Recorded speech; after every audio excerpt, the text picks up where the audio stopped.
All righty, welcome everybody. Welcome to the ninth episode for 2026 for Brownsville Tech Live.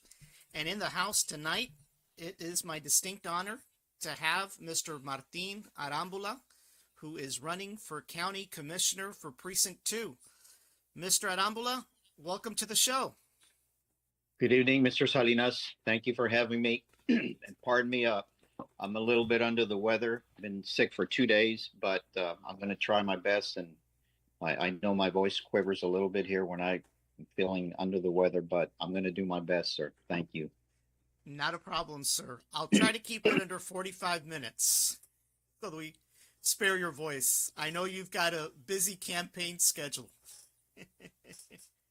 We want you to be your best the next Yes. couple of days. Thank you. So, tell us who Martin Arambula is. Give us a little bit of information of who you are, where you were born, where you went to school, what you've done professionally.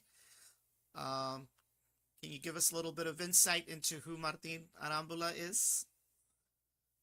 Certainly. I was born and raised here in Brownsville, Texas. Uh, Came from an area up there by Texas Southmost College back in the day. It's a very, very poor neighborhood, and we managed to survive with, what we had as a family. We lived in a two-bedroom house, and 7 people lived in the house. My bedroom was the living room. But anyway, went to East Brownsville Elementary School, went on to Central Middle School, graduated from Brownsville High School in 1973, and went on to school. I have a bachelor's degree in criminal justice.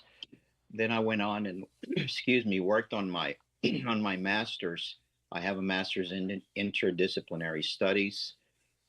It's sociology, particularly the focus of concentration with 2 supporting fields in government and psychology.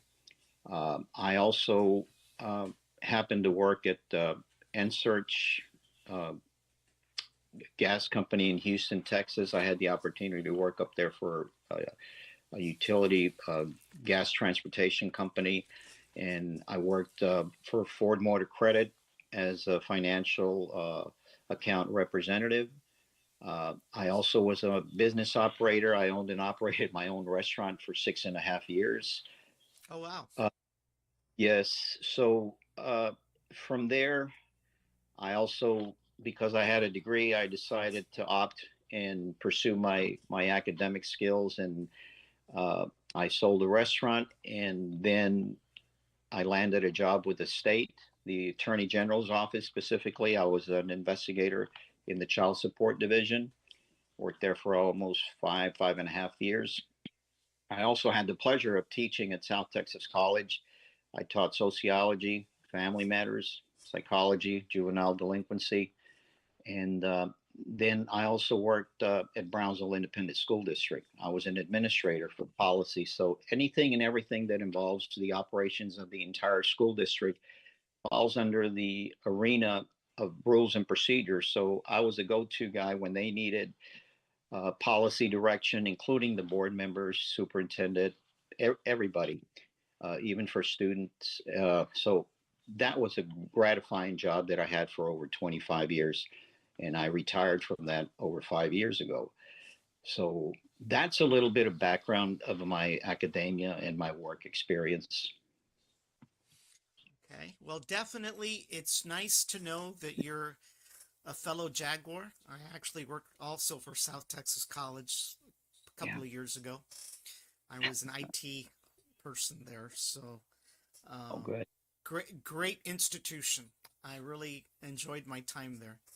So, Yes. so tell Yes. us what made you decide to run for political office, and especially for county commissioner for Precinct 2? Well, I feel that I'm not running to hold an office. I'm running to deliver for my community and deliver for the entire region. Uh, that includes SpaceX, by the way, because I have a 5-year plan in place.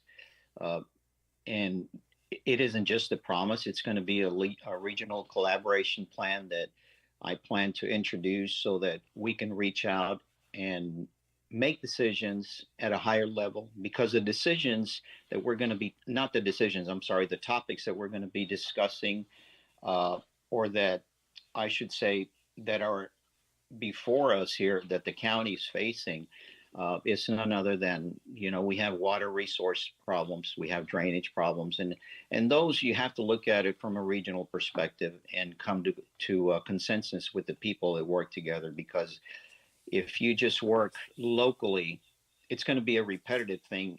And because we have big entities like the Port of Brownsville, we have SpaceX, we've got to think with a broader mind so that we can expand our vision to collaborate and make decisions that are going to impact the entire region. Because let's face it, we have a port that is, it's the economic engine of South Texas. We have SpaceX, which is the economic engine for the entire state of Texas.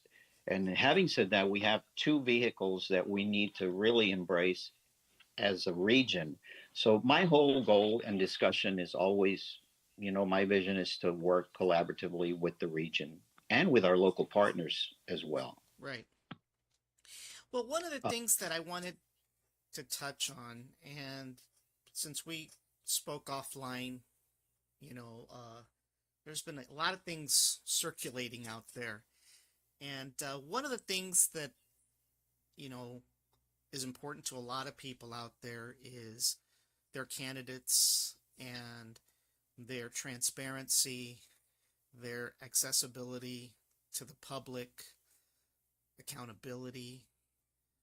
Obviously, we've had in the past, and I'm not necessarily going to throw names or throw rocks or anything like that, but there has been a yearning, or there is a yearning out there for someone that has a little bit of honesty, some integrity, being able to face the public. It's no secret that in the last few days we have people running for the top level of the county, the chief executive, the manager of $240 million. And we have candidates with questionable criteria. They don't want to face the public. Can you, sir, tell us that Martin Arambula will be a different kind of commissioner? And shouldn't we expect that from anybody that is running for political office today? After all, it's the public, that they serve, right? yes, sir. I I do believe that being born and raised in this community, I have seen my share of redundancies in terms of how our public entities have conducted themselves, how they have managed our resources, because at the end of the day, it's our tax dollars that they're working with, and the decisions that they make that impact us and have impacted us for the past 50 years. Uh, I believe that individuals that wish to run and say wholeheartedly that they want to run because they want to serve the public and they have no special interest, I will tell you that I think that's a heartfelt thing, because I feel that same way. I ran for the Port of Brownsville. I served my community for 8 years, and I went in with one intention, and I ran because there was a lot of turmoil happening at the Port of Brownsville over almost 15, 20 years ago. And the Port of Brownsville was in a very dark spot, because at the end of the day, they had lost $21 million of $45 million that had been given to the Port of Brownsville from a bond election. We Mm-hmm. basically gave the Port of Brownsville, our taxpayers gave them $45 million to uh, build their infrastructure. Particularly, the the goal was to build a bridge. Right. At the end of the day, they got the $45 million and $21 million during a period of 7 years was spent to try to get a permit to secure and begin construction for the so-called bridge. But that never really came to pass, and there was discontentment, and people were rising. The taxpayers were saying, "Where's our money?" And that's when I opted and I ran for port commissioner. I had never run for office, but I was one of those people that was disenfranchised with what was happening with our dollars in our community. And I just went in there just to try, and thank God that I got voted in. So it was just to try to make a change. Long story short with that, because I know we're limited with that, over the 8 year period, we built an infrastructure at the Port of Brownsville that is now bringing in and impacting the entire state of Texas to a point of $12 billion. That never existed at the Port of Brownsville. But the whole focus of this is that you have to set a platform and you have to bring consensus. I went in there and the port was divided, even with the employees and even amongst the commissioners.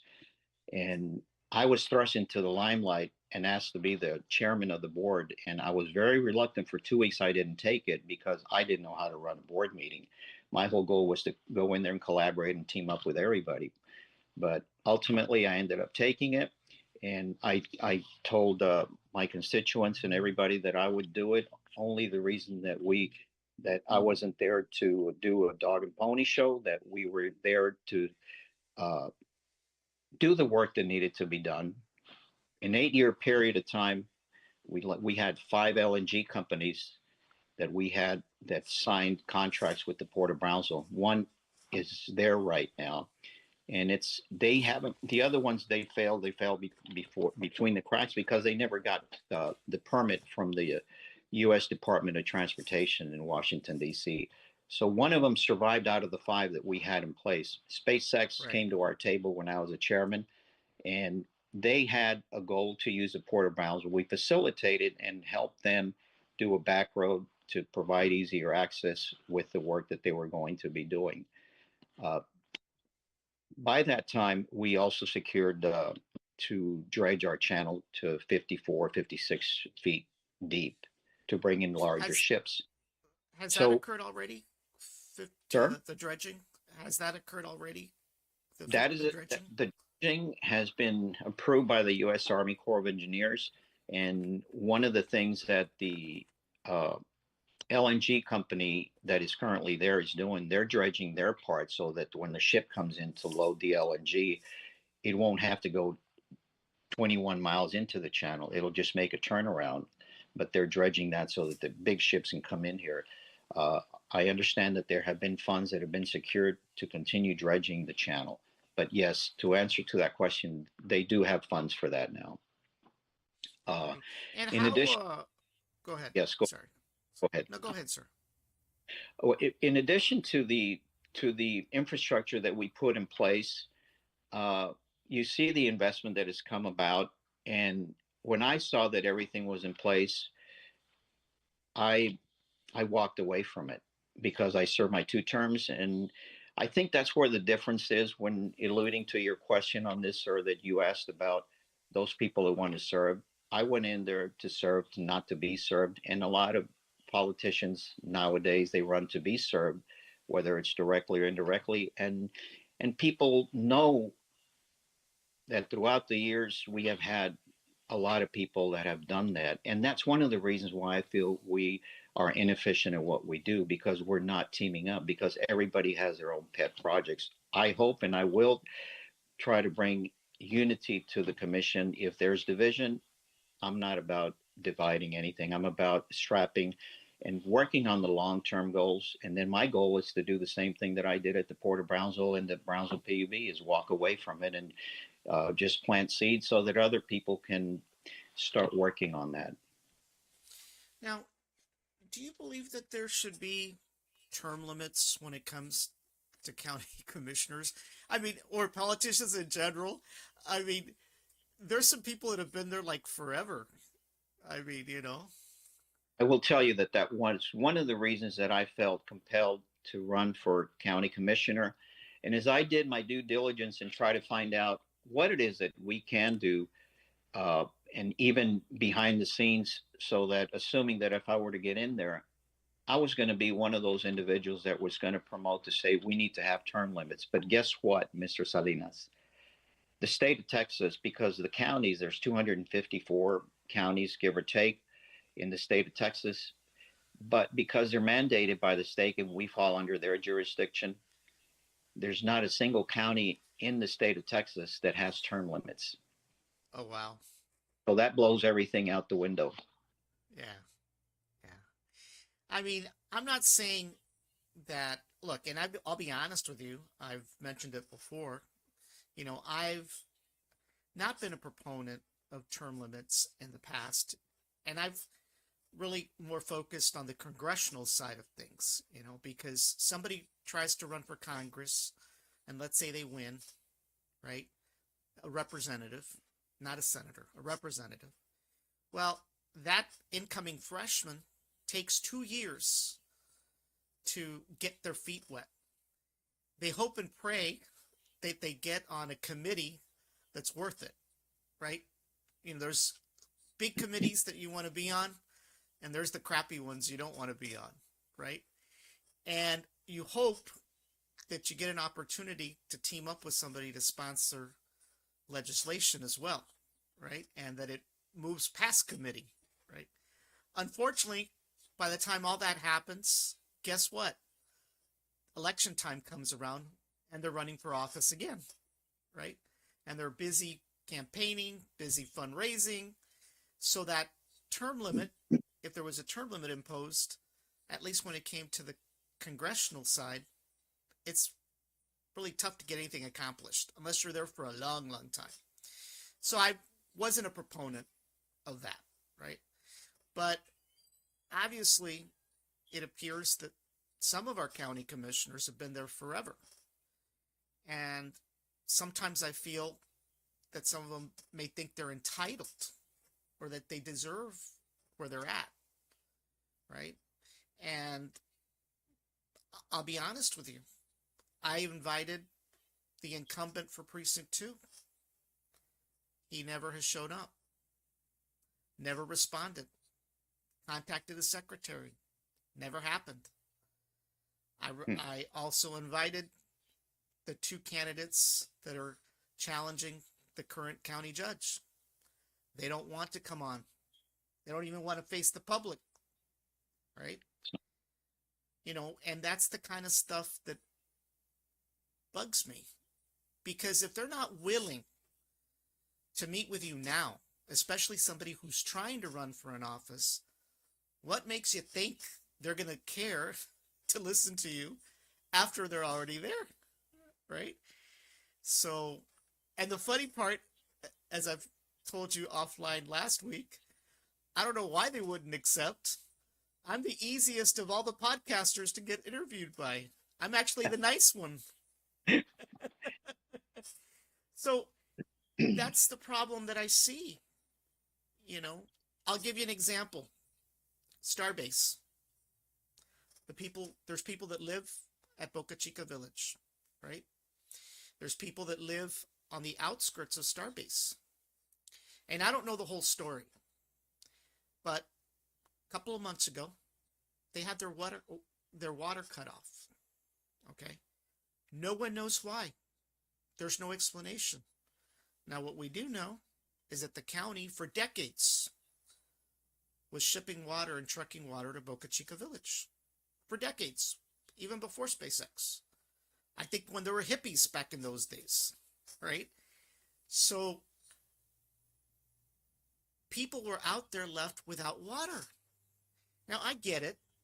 There's some people that don't like Elon Musk, or maybe the positions that he takes. But you're not affecting Elon Musk when you cut off the surrounding people's water. You're affecting the people that live there.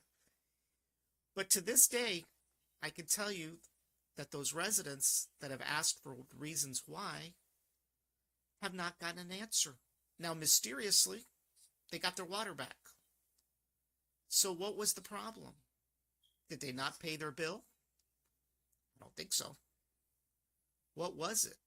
But there was no response from anybody. It's like nobody cared for those 30 people out there. What's your take?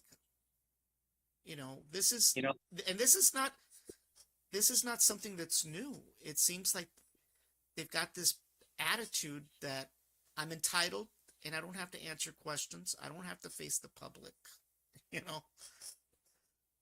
I think that nobody should be taken hostage, regardless of who the person or who the party is or who the business is, because at the end of the day, they're all taxpayers.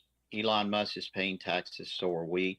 And if he has water issues, the water entity serving that jurisdiction is not only entitled, but they're mandated to provide services because that's just the way it is.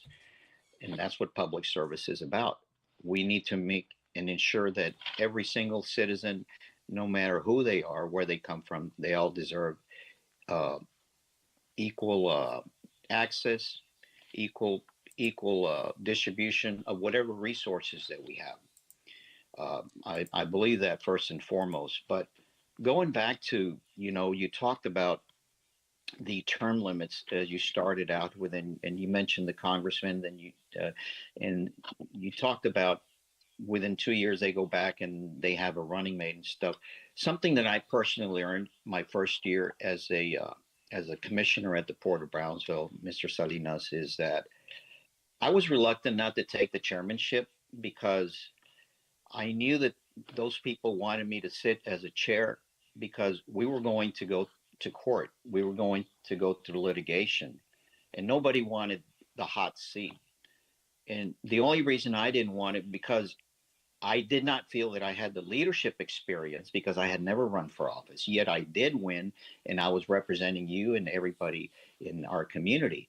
But for 2 weeks, I ran back and forth, and I ran into an individual, and he was a congressman. Back then, it was Congressman Solomon Ortiz.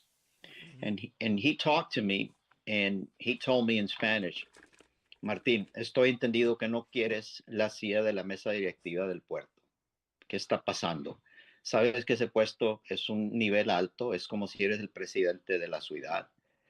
And I said, I understand that, Solomon. They said, but I've never been in politics before, and I just don't know, how to address the situations that are coming in here. But I'm willing to team up and work with everybody so that we can bring a consensus to this and walk away with everything that we are striving for so that we can deliver to our community. And he says, I'll tell you what. And Solomon Ortiz talking about term limits. He had been as a congressman in this area, serving our area 20 some odd years, up to 30 years, Right. if I remember correctly. So he was a senior official and he had leverage in Washington, D.C. He promised me and he said, if you take that chairmanship, I know that you have good leadership. He said, but I promise you that I will work with the Port of Brownsville and I will deliver in Washington, D.C., whatever needs that you are. Sir, when I walked away from the Port of Brownsville, we had over $13 million that we had gotten free from federal monies to build our infrastructure. And to me, when he told me that, that was a no-brainer. I said, I'm taking it, and I took the chairmanship. The rest was history. So the point that I'm making here is that a senior congressman, a senior senator in Washington, D.C., as opposed, let's say, to somebody that sits here at the county for 15 or 20 years, they don't have the senior leverage that a congressman or a senator has in Washington, D.C. Right. He told me, and it alludes to what you said, that it takes years for them to get into committees and so forth. He shared with me something that I remember to this day. And he said, when I first won Congress, I didn't know anything. But you know what those people do up there? On the corridor, there's the good offices, the medium offices, and the small offices. I was put at the tail end of the smallest office I had. I had no power. I had no committees. I was just a congressman. but I was not involved in anything else, you know. So the point of this here is that you have to gain seniority so that you Right. can now become the chair of the transportation waterways, the chairman of the department of uh, health and education and things like that. And those people, once they get in there and they become the chairs, they have a lot of funding resources that they can allocate. And that's how he was able to allocate funding to South Texas and help us at the Port of Brownsville. So I believe, on the other hand, the senior people in Washington or the senior people, senators and congressmen, I've seen it and they deliver. But here in Cameron County, you're perfectly right. My goal is to go in there, serve maybe 1 or 2 terms, and I'm going to be out just like I did at the Port of Brownsville because I'm not here to stay. I'm here to work and then bail out and just plant seeds so that our children's children can profit from it. Very simple. Yeah. Well, one of the things that I've talked about, and posted quite a bit about is, the fact that we've got a lot of pollution, not pollute. Well, I shouldn't say pollution. Well, yeah, you could say pollution, but we have a lot of people out there that are just dumping trash all over the city, all over the county. Resources are not all there to get it cleaned up. I can tell you there are Rasakas out there that you can pull appliances out of and mattresses. I think you sent me something earlier with regards to an example of Yeah. some of the health hazards out there. People talk a lot about flooding, right? And why does it flood so much in the area? But a lot of it is because we just throw stuff all over the place.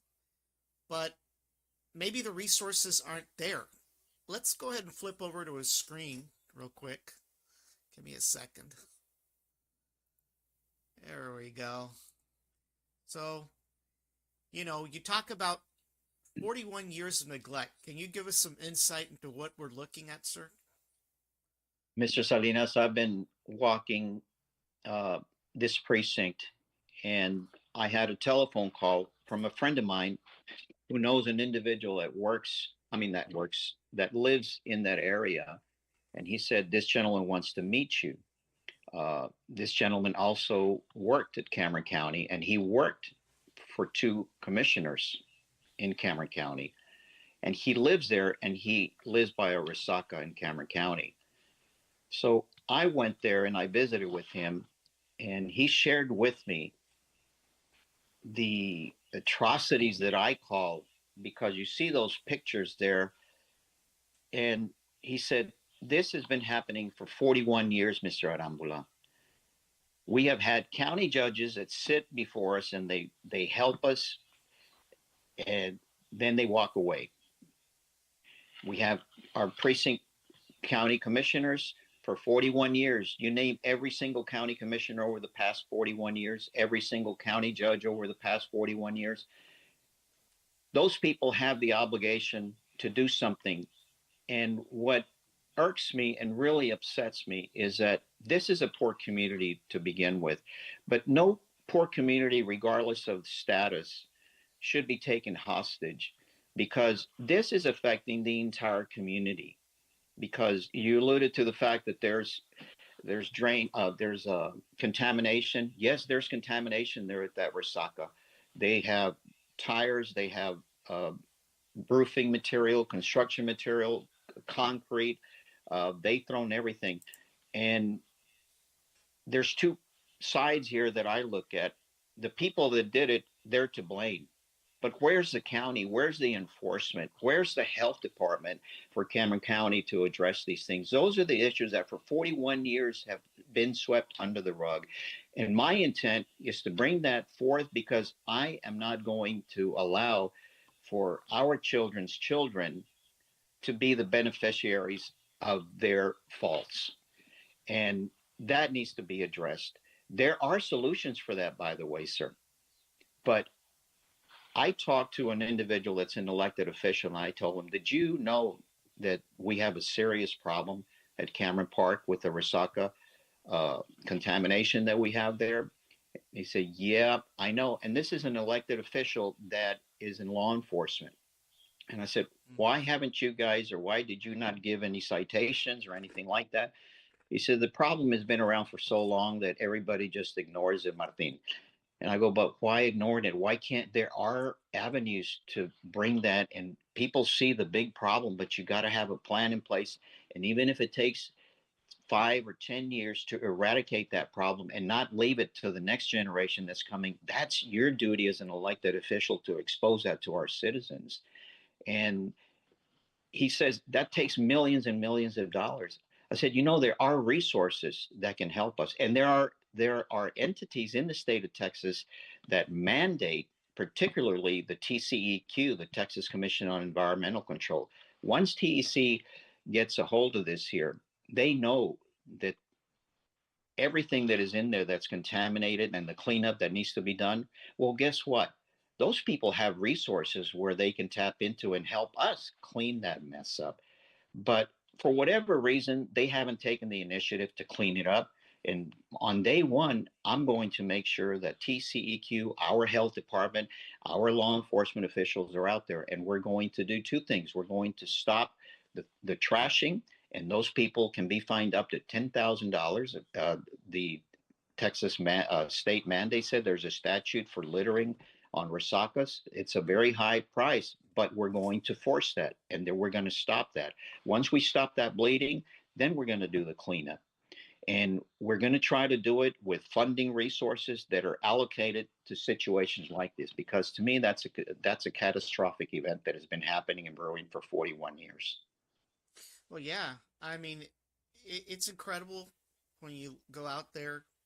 I mean, at the city level, you see some of the not, I don't know, they're not manholes. I don't know what you call those drainage things on the side of the street. I've seen them plugged up with trash, all kinds of stuff. And I know that there's been some efforts.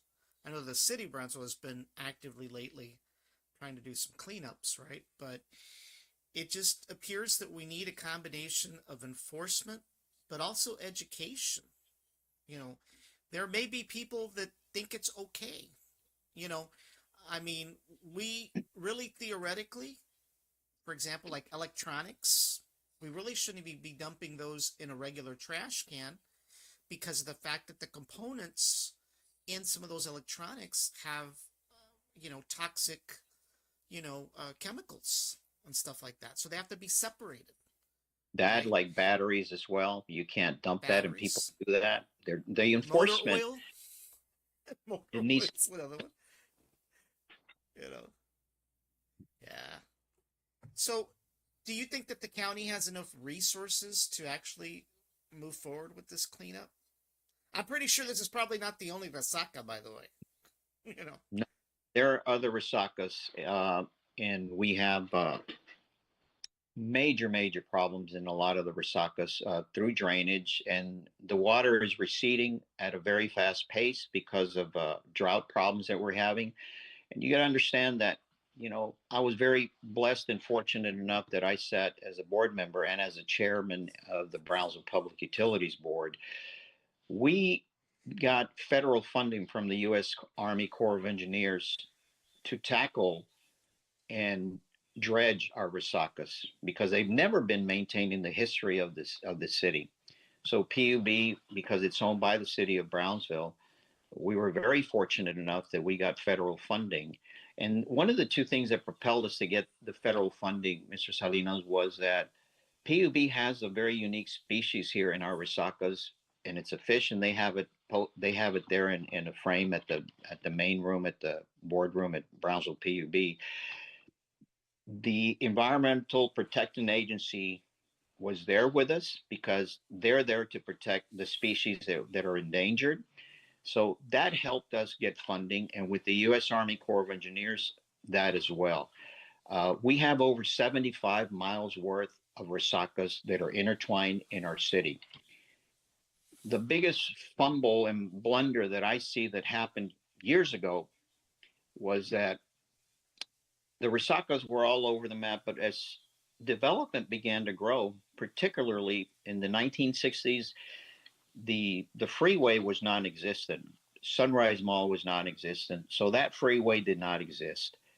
Old two Highway 281, old Highway 77, the one that crosses there where Academy is at, that used to be the road that went out into out to San Antonio. But the freeway was there by the cemetery. But I feel it's a very bad situation that our leaders at that time, county and city leaders, they didn't have the foresight to see that the Resaca waterways that we have here are a gem for this area. And I'll tell you a case in point what happened. You're familiar with Brownsville, those people that know Brownsville, you know where the the McDonald's is at, Correct. next to the freeway. And on the other side, you have Cobbleheads. Before Correct. that freeway even existed, sir, the water was connected. TxDOT came in, they bulldozed their way, they cut out the Resaca. And when I was a chairman at the PUB, I told Mr. John Brusiak, who was the director and CEO of Brownsville PUB, and I said, John, who in their right mind would allow for somebody to really cut up a beautiful Resaca like this? Why can't they do like they have in San Antonio and built a bridge where the water would go down? Ultimately, you can have recreational uh, things that can happen here where people can enjoy and have beautiful annual things that you can have with paddle boating or kind of like what Cobbleheads does. He Right. said, "Well, that was a city thing. They didn't fix that." There's several everywhere you look now in Brownsville. Look at it in a different perspective. Every road that you see, and you look right, there's a Resaca, and you look left. Every time I look at that, I say, why didn't they just do a hump and do a waterway on the bottom? And the waters are interconnected. The worst thing that happened on that, sir, is that when you cut off the water, you cut off wildlife. And now the fish cannot freely roam around like they used to years ago. They're cut off and they're caught in neighborhoods. They're caught off between Cameron Park and the other side of town because it's just they made a mess. Now to Right. clean it up, it's almost impossible. Right. Well, one of the other things I wanted to touch on a little bit, let me go ahead and remove that from the screen here. Give me a second. Um, Here we go. You mentioned that you sat on the PUB board for a while, so you've got a pretty good feel for energy. And recently, and let's talk a little bit about energy, okay? And I don't know if you have any background information with regards to the Tanasca fiasco of a few years ago. But obviously, the way I've read it and understood it was that there was a concern that in 20 years or 25 years, that there was a projection of X amount of homes and there was going to be a need for extra electrical requirements. And so we needed to find an alternate source of energy to supply those homes. And it was primarily residential. And I went back and researched it, and that's what the story was. Obviously, things changed, the market conditions changed, where it actually became cheaper to actually buy electricity again. I guess at the time that this thing was being considered, it wasn't that cheap. So they went out on the intent of uh, potentially building a gas fired plant to supply those needs. And I think the plant was like in the megawatts, it was going to output megawatts. But the conditions changed, which made that project unfeasible. Unfortunately, the rate increases that the city of Brownsville instituted to pay that portion stayed on, right? And that's a whole nother story. We won't get into that part. My focus is on energy because obviously, fast forward now in the 2020s, we have communities across the country, Hidalgo County, and now Harlingen, that are in a race to attract data centers.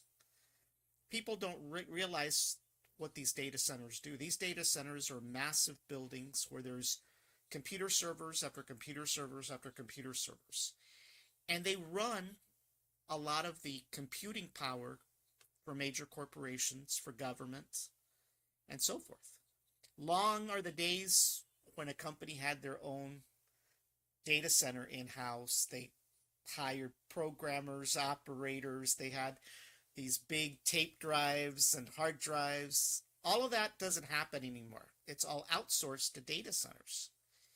But one of the biggest things about data centers, it needs two things to fully function and operate. That includes electricity and water to cool it down. Because they're not cooled by air, they have to be cooled by water. And so there's a race. Communities are racing to attract these data centers because of the jobs and, of course, the prestige of having a high-tech company nearby. As a result of that, there's a possibility. Well, it's not a possibility. The data center that's being proposed in Harlingen is going to require output in the gigawatt, 800 gigawatts total, billions and billions of dollars of water. What's your take on some of these things that we're chasing now? Because the conditions have changed. Now we're in a race to attract high-tech jobs, and as a result of that, we need more electrical capacity, and we need water. So what's your take on this? And there's a lot of controversy over this project, by the way. Yeah. And I know it doesn't pertain to this precinct, but Harlingen may not have their own PUB, but we all share the same water, and I don't want to give up my water for that monstrosity there. Yeah, absolutely. I will tell you that going back to you started the conversation with I'm having a senior moment, pardon me. Tenasca. On Tenasca, and me being a board member at the Brownsville Public Utility Board. When I was a board member at the Brownsville Public Utility Board, Tenasca project had already been running for 4 to 7 years. I got caught at the tail end of that, and there had been, if I remember correctly, 5 to 7 years that everything was stagnant. So the question that my constituents and people were asking me, so what's going to happen with Tenasca? A little bit of background on what I know, how this came about. The Brownsville Public Utilities Board came into agreement with the Tenasca company, and they were, if I understand, they were 75% owners on the contract that they did with PUB. PUB was going to be 25% ownership on that. They had already purchased the property. They had invested millions of dollars, but going back to where PUB got the monies, they said, well, where are we going to get the money? The smart thing that they did was tax our community. And how are you going to get that money? Well, we'll just bill them through the PUB bill. And they began billing every single one of us through the public utilities bill. And they were getting those dollars. Ultimately, they saved all that money. They invested millions and millions of dollars into this power plant. The mission and the goal was really good. You know, they have a presidential permit where they could, and also if that were to be built, that they could sell electricity into Mexico. That's how big that these people were looking at providing services, not only to Harlingen with databases, but we had the permit to sell electricity into Mexico, which they also desperately needed. So that was one of the ideas that really kind of took this Tenasca project to the top, where everybody was buying in. At the end of the day, because of the circumstances and that electricity was a lot cheaper, Tenasca basically hid under a rock and they just wouldn't come. So as a board member, we demanded that they come and sit before the board and explain to us what was happening. Is this going to happen? Is how much has been investment? who are our customers? And I remember vividly one of the gentlemen, because I asked him, is this going to happen or is this not going to happen? He said, well, sir, who are your customers? I said, well, we need to have customers so that we can start building the plant. Well, you already have Public Utilities Board. That's 25% right there, and we'll get the electricity from Tenaska, and we were going to be owners, and we were going to be passing the savings on to our taxpayer. That was the reason why we bought into the 25%, so that we could have leverage and our community was ultimately going to win, and we were going to be able to hopefully control prices on that. But they didn't have customers. 75%, they had 25%. You can't build a plant on 25% capacity. Right. So I said, well, we're looking for customers. So where are you looking for customers, sir? Well, we're looking here. We've got some very good leads in Mexico. I said, well, let me tell you something, what happens when you go deal with people in Mexico. I sat as a chairman at the Port of Brownsville, and we built a bridge to nowhere, and we lost $21 million, sir. And you're telling me that you're trying to get customers, you're going to get into a whole lot of mess, because it's a different world up there. Oh, yeah. At the end of the day, the consensus was there was another board member and two of us, we pushed very hard to dismantle the Tenaska project. And we were very successful at doing that. And then the rest of the board members, they bought into that. Then the bad question was that we want to give that money back to our taxpayers. The other board members did not want to give that money back. So at the end of the day, our taxpayers ended up losing. They ended up giving trickle-down monies after I had left PUB, because that still went on. But during my tenure, we were able to shut down the Tenaska project, and then my time expired as a 4. I did not go back. And then other people came in and they took it over. So right. That's where we're at on that. But the other question that you had regarding electricity and water, yes, the need for electricity is here.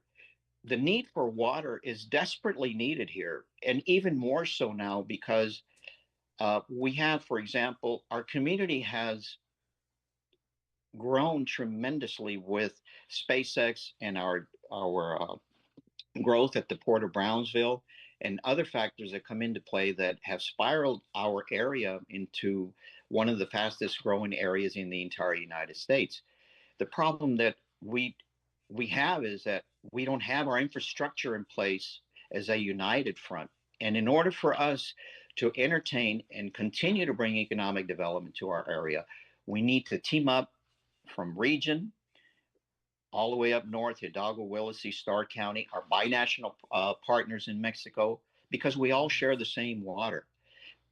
That's the water issue. But how are we going to exercise and work together? And PUB is going to work with the city of Brownsville and Cameron County, because we live in the same city. How are we going to intertwine and make sure, well, that's not my pipeline, that's a PUB line, or that's a city line, or that's a county line?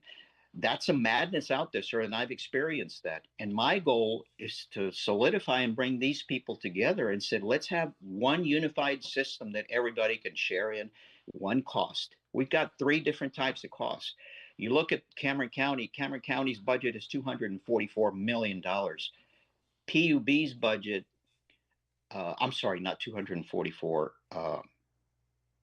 Yes, I think that's the number. 244 million. Yeah. And PUB is 265 million. That's wow. In our own city. PUB's budget is bigger than the county. But remember that PUB's budget only takes care of Brownsville. Cameron County has to split $244 million between 4 commissioners, sir. And this is why the resources financially, we don't have it to do that. But if we think out of the box and we bring and we team up with our partners, binational, regional, and we team up with the governor's office in our congressional district and our senatorial district in Washington, D.C., there are monies and federal monies. But most importantly, especially, we have a unique gem here with what's happening at the Port of Brownsville with the investment. Over $6 billion is going to be invested on. None other than Elon Musk himself. He desperately needs water, and we are there. My goal is to reach out, even though it's not my precinct, but I think as a goal, as a whole, so we can help everybody. My goal would be to help everybody out and bring those services. And most importantly, you also mentioned that there's people that get shut off water, and that should never happen, Right. especially the folks there at SpaceX that are working on deadlines to get these rocket ships out. There's just no reason to do that. But the only Well, way we're going to do this, sir, is we're going to have to team up and do this. Whether it's a desal project, whether it's brackish water, whether it's just water that we have, those are all vulnerable. I mean, not vulnerable, doable things. But it takes right. money to do that, and we do Well, have the resources. And the resources, I mean, is the manpower. We have that in place. We just need to work together, and we will deliver. I mean, I have very serious doubts that Harlingen by themselves can pull off being able to supply the electricity to this data center. I mean, we're talking in the gigawatts. We're talking in the billions of gallons of water.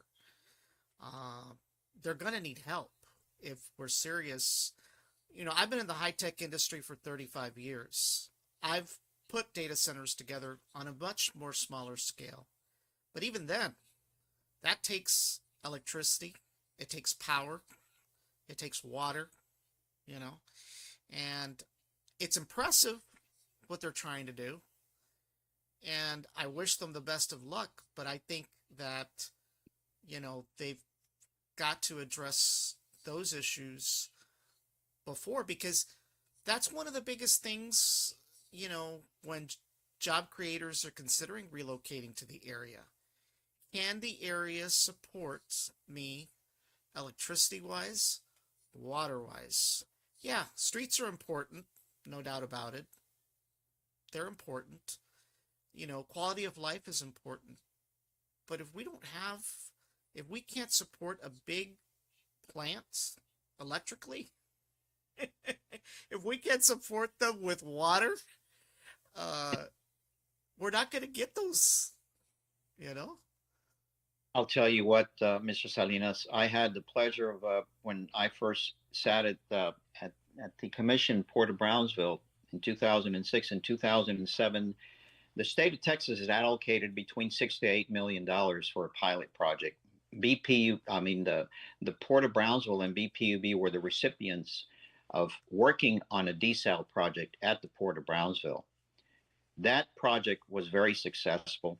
We converted the desal water into drinking water.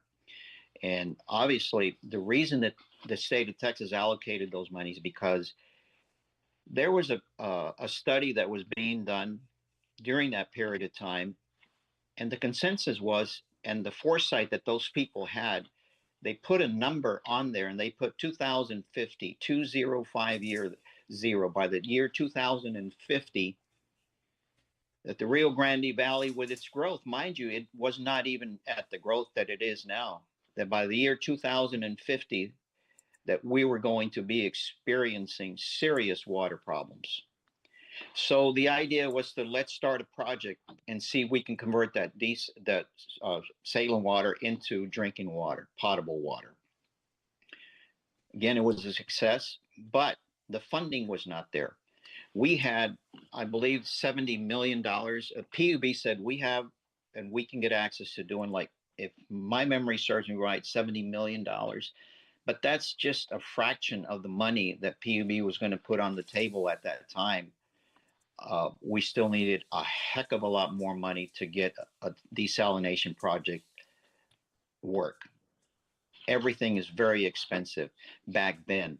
Imagine the price now. Most recently, 2013, 2014, I understand that in the South Padre Island, Port Isabel area, there was a group of people that were also pushing for a desal project, but that also fell underneath the cracks. The ideas are there, sir. There's only two desalination projects in the entire United States that are functional, that are working. And my understanding is it's in Florida and one in California. Mm. They're brackish water uh, uh, plants that are taking salt water that's mixed with groundwater, and they're converting that. PUB owns the SRWA, the Southwest Regional Water Authority.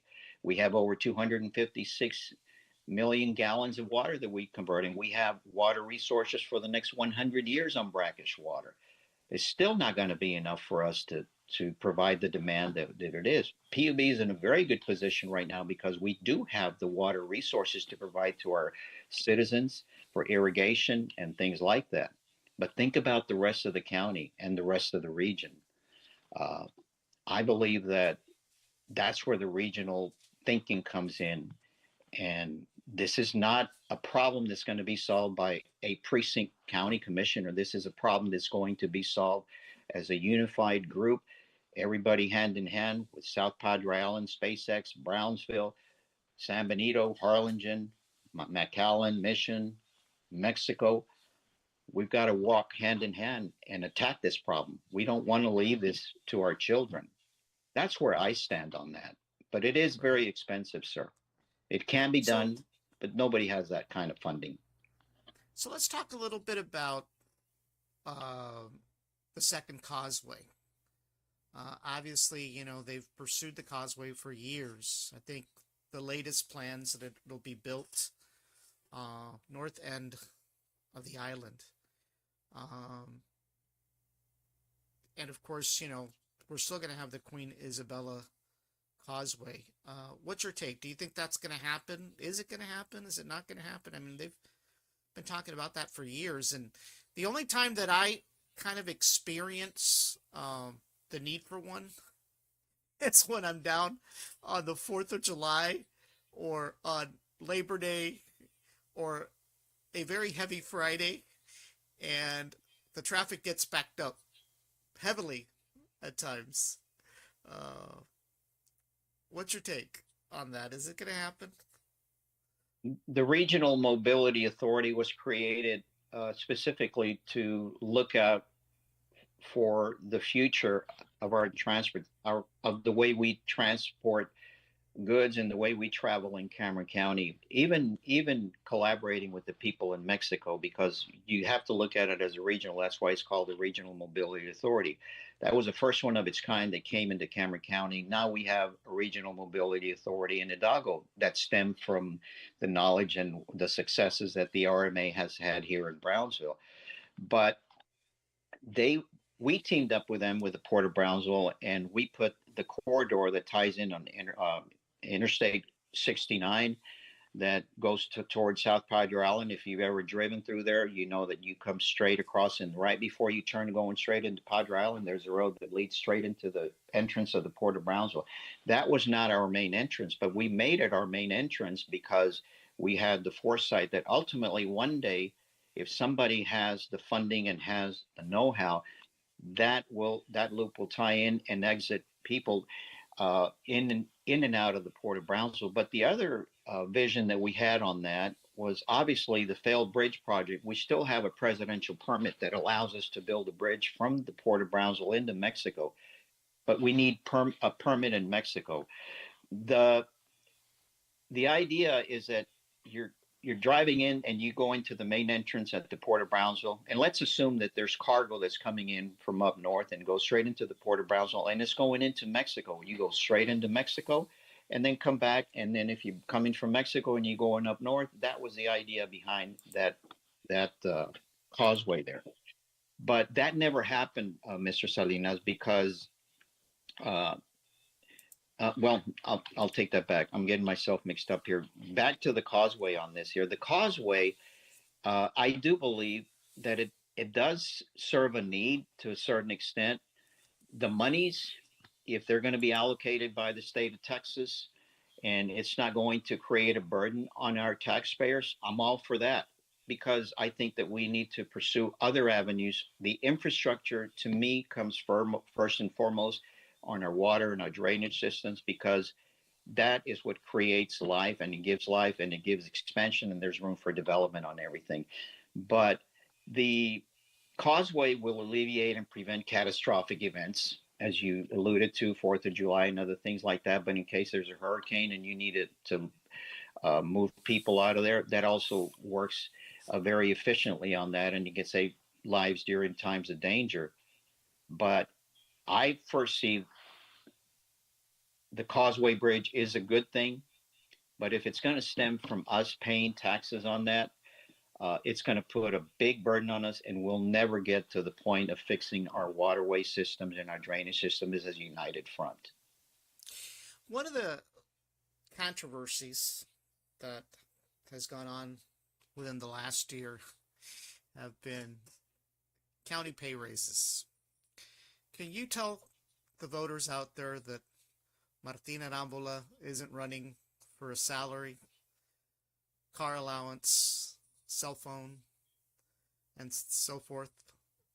There seems to be this concern out there that a lot of our county commissioners are too comfortable with the gravy train. They voted themselves an increase, or tried to a few times. I think they were successful this time around. Now, in fairness, the county employees also got an increase, right? I don't know what the percentage was. I can tell you what the average nationally is for a pay raise, but what's your take? Should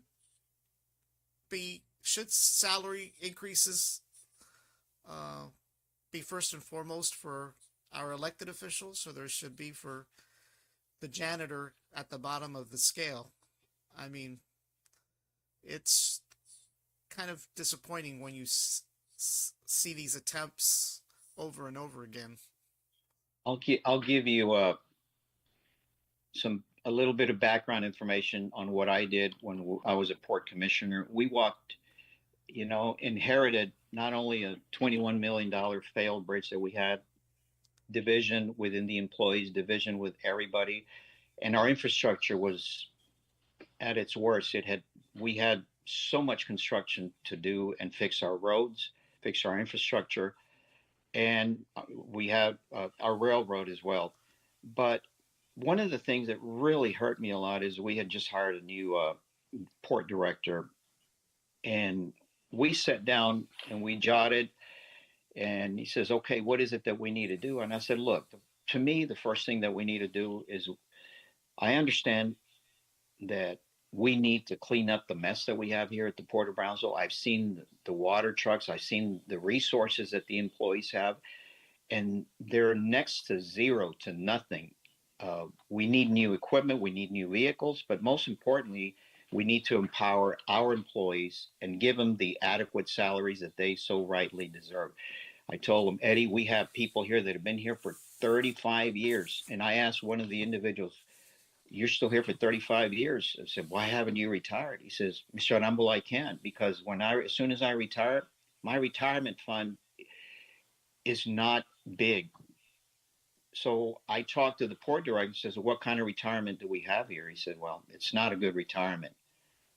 In the 8 years that I was there, sir, we converted all that, and these are one of the highest, if not the highest paid now, between them and the Public Utilities Board. And that's one thing that I really hold my hat up high.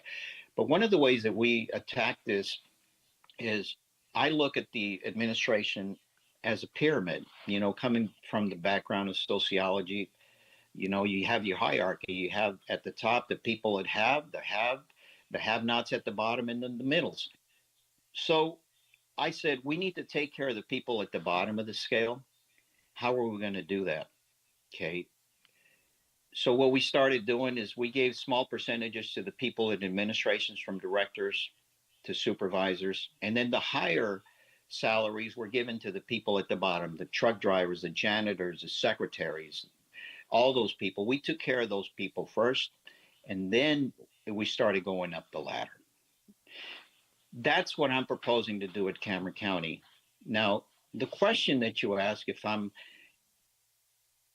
happy with the county salaries, the way it's been administered, the way it's been taken, I will tell you, sir, that one of the main reasons, if not the main reason why I'm running, is because I think, and I don't think, I know that we have lost our way. And by that is I look at myself as a public individual that is serving our community. We have individuals that are running to serve themselves. Put in it point blank. I'm not here to serve myself. I'm here to serve you.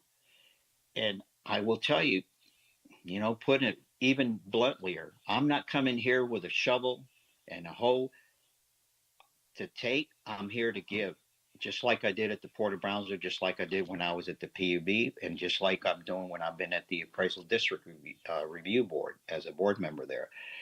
So yeah, I'm very upset because I also the reason that I was very upset was because I found out that the commission voted to give themselves a 35% raise, and then they gave a 5% raise to the employees. Right. And my mind was just blogging, and I said, why can't they just give, if they want to give themselves a raise, give themselves a nickel raise and give the 35% to the people that deservedly, because they are the employees. We are public officials. We're not employees of Cameron County. I hope that answers your question because I'm upset about that. Yes, I am. Right. Well, I know we've gone on for quite a bit of time, and we could probably spend another hour talking.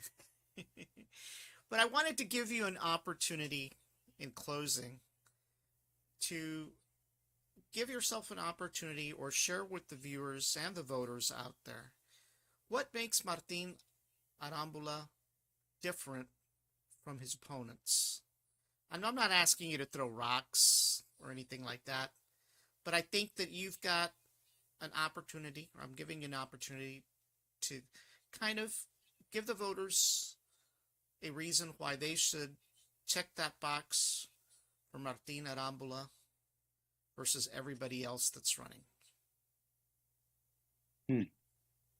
You know, the biggest difference to me, it's really obvious. I've served our community in different capacities for over 35 years, Mr. Salinas, and the experience that I've gained from that, making those tough decisions that we've made, uh, that's what sets me apart from my opponents because I have definitely made not only tough decisions, but you can see the fruits that have been that have come out of what has that I inherited during that period of time.